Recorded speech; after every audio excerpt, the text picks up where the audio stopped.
noite, alunos do segundo ano. Essa é a nossa terceira aula do tema ética e vamos aí discutir os critérios da ética em Sócrates, Aristóteles e Epicuro, ok? Peço a vocês aí que assistam o vídeo, deem like, compartilhem, se inscrevam no canal, ajudem aí ao professor aumentar o público do seu canal e, consequentemente, aumentar aí o espaço da filosofia neste canal, tá? E que me ajudem aí a poder ensinar a filosofia para todos, tá? Então vamos seguindo aí, nós vamos ver aí os critérios de Sócrates, tá? Nós vamos fazer uma caminhada aí sobre a ética na história da filosofia, tá? Vou começar aí com a ética grega e os critérios que Sócrates ensinava. Sócrates vai viver no século V a.C. Sócrates é o filósofo reconhecido como o pai da moral. Sócrates introduz aí um pensamento que vai refletir sobre os valores morais, sobre as questões do comportamento humano, da vida humana, tanto que a filosofia passa a ser aí diferenciada. Você tinha a filosofia pré-socrática, que estudava os fenômenos da natureza, e você vai ter Sócrates, que vai introduzir aí o estudo das questões humanas. Sócrates tinha um grupo de opositores, os chamados sofistas, que, para eles, afirmavam que não existiam normas, verdades, valores que teriam um valor universal. Os sofistas trabalhavam com uma concepção ética, como uma ideia ética do relativismo ou do subjetivismo. O que isto quer dizer? Que os valores humanos, as morais humanas, os comportamentos humanos, a história humana, elas vão variar de acordo com o contexto histórico, de acordo com a condição, de acordo com a região, de acordo com os costumes. Então seria impossível, de acordo com os sofistas, a defesa de uma moral universal que tivesse validade para todos os povos. Ao contrário dos sofistas, Sócrates, então, vai sustentar a tese, vai defender a tese, vai aí fazer imensos debates que existe sim uma fundamentação universal da moral. E essa fundamentação universal da moral seria devido à qualidade mais específica que o ser humano possui, que é a sua qualidade racional. O Platão acreditava, e Sócrates também, que é o grande influenciador de Platão, que nós temos uma alma, e esta alma tem como sua essência a racionalidade. Nós somos uma alma racional. Nós somos seres essencialmente baseados na razão. E é na razão que nós devemos fundamentar todas as nossas qualidades, todos os nossos costumes. Por isso, ficou definido na história da filosofia que a ética socrática é uma ética racionalista. O indivíduo que age de acordo, conforme com as determinações, com as qualidades racionais, age corretamente. Tanto que, para Sócrates, o indivíduo que age bem porque ele possui conhecimento, ele conhece a verdade.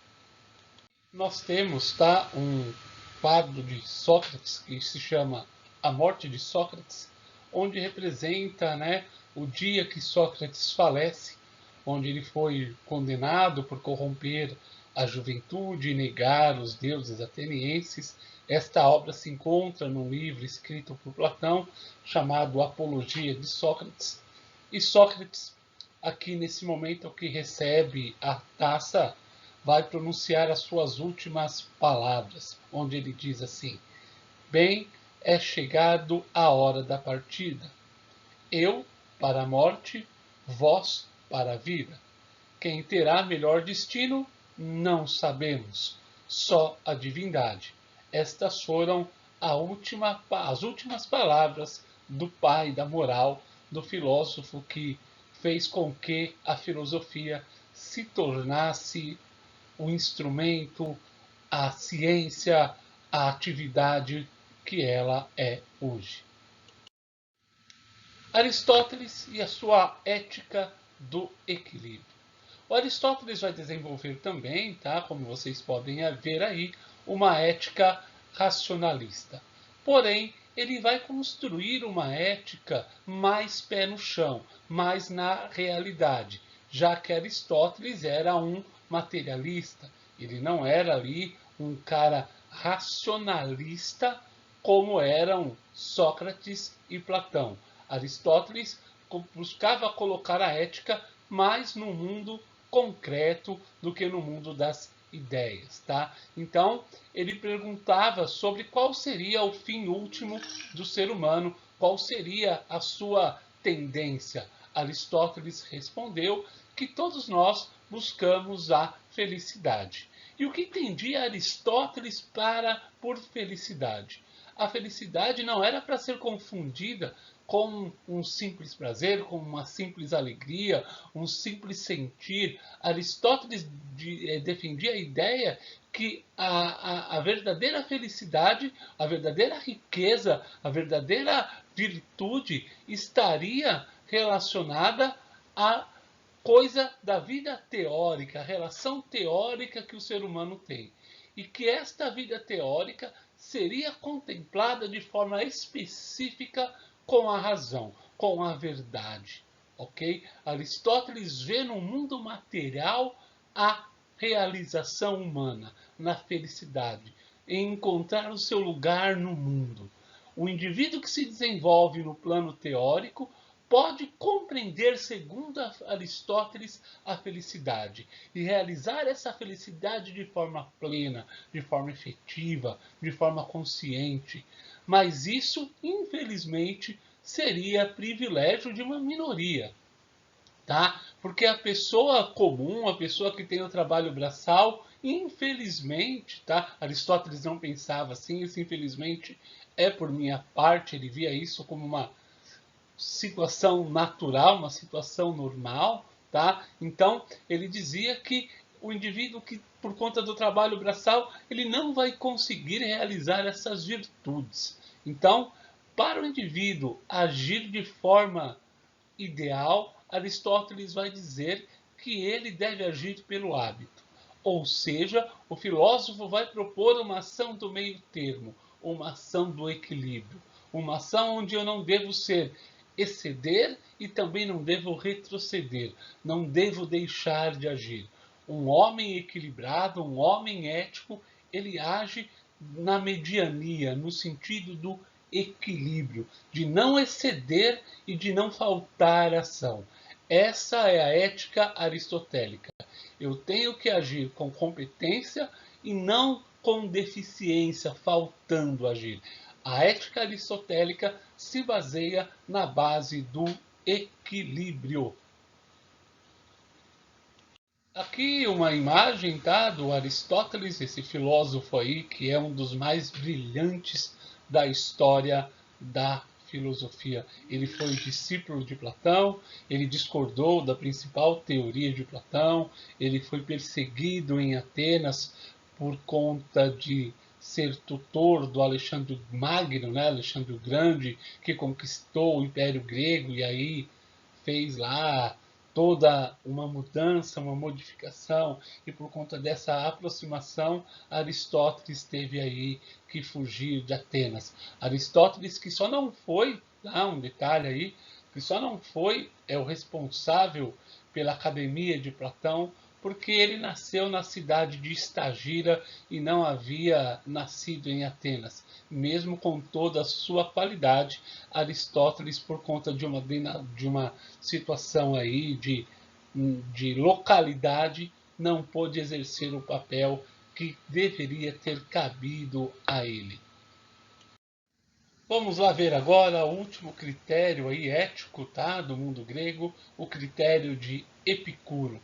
Epicuro vai defender que o prazer é o princípio para uma vida feliz. Para sermos felizes, Epicuro acreditava que nós devêssemos buscar a felicidade. Então, a felicidade para Epicuro, se for perguntada a vocês numa prova de vestibular, qual é o critério ético de Epicuro? Felicidade. Qual é o critério ético de Sócrates? O conhecimento. Qual é o critério ético de, de Sócrates? É o conhecimento. E de Aristóteles, o equilíbrio. Então, vamos lá. O Epicuro vai distinguir, como vocês podem ver aí, dois grandes grupos de prazeres. O primeiro prazer vai estar relacionado, tá, àquele prazer mais duradouro, que estará ligado às coisas da música, do espírito, da observação da natureza, da observação do mundo, da felicidade, da verdadeira amizade. E o segundo prazer, o segundo tipo do prazer, vai incluir os prazeres mais imediatos, tá? Dos quais somos movidos pelas paixões, pela sensação de prazer imediato, daquela coisa do consumo. Porém, esses prazeres podem trazer para nós dor e sofrimento. É como aquele cara que vai numa festa e bebe sem parar. É como aquele cara que vai numa festa e come sem parar. É como aquele cara que compra uma caixa de chocolate e come ela em 20 minutos. Esses prazeres imediatos, esses prazeres irrefletidos, esses prazeres não contemplativos, eles vão trazer para nós infelicidade. Uma das principais causas, um dos principais motivos da angústia, segundo Epicuro, e que nos vão trazer infelicidade, é a preocupação religiosa extremada e as superstições. Ele vai se referir aqui ao temor que os homens têm das crenças, ao medo exagerado do castigo divino, de ofender os seus deuses. Muitos homens deixam de praticar coisas que os deuses não estão nem aí por conta do medo de um castigo. Não param para refletir que os deuses não estão preocupados com algumas coisas que nós fazemos. Se você não matar ninguém, se você não prejudicar ninguém, se a sua ação não trouxer prejuízo para ninguém, a sua ação é boa. A faça. A faça, claro, com equilíbrio. Não a faça pelo simples prazer, a faça pela contemplação. Tá? Então, o Epicuro diz, né, que nós temos um grande medo, que é o medo da morte. Epicuro vai dizer: a morte é o nada para nós. Se a morte está, eu não estou. Se eu estou, a morte não está. Então eu devo aproveitar a minha vida de forma plena. Claro que sempre obedecendo ao critério de equilíbrio. Claro que sempre obedecendo ao critério do ajuizamento. Tá? Não coloque barreiras em coisas que são boas. Você deve refletir para agir. Agir de forma em que você consiga contemplar os prazeres duradouros, aqueles prazeres que, segundo Epicuro, dão alegria e prazer ao espírito, à alma. Aqui, o nosso amigo Epicuro, tá? Que vai dizer uma frase aqui: nada é suficiente para quem o suficiente é pouco.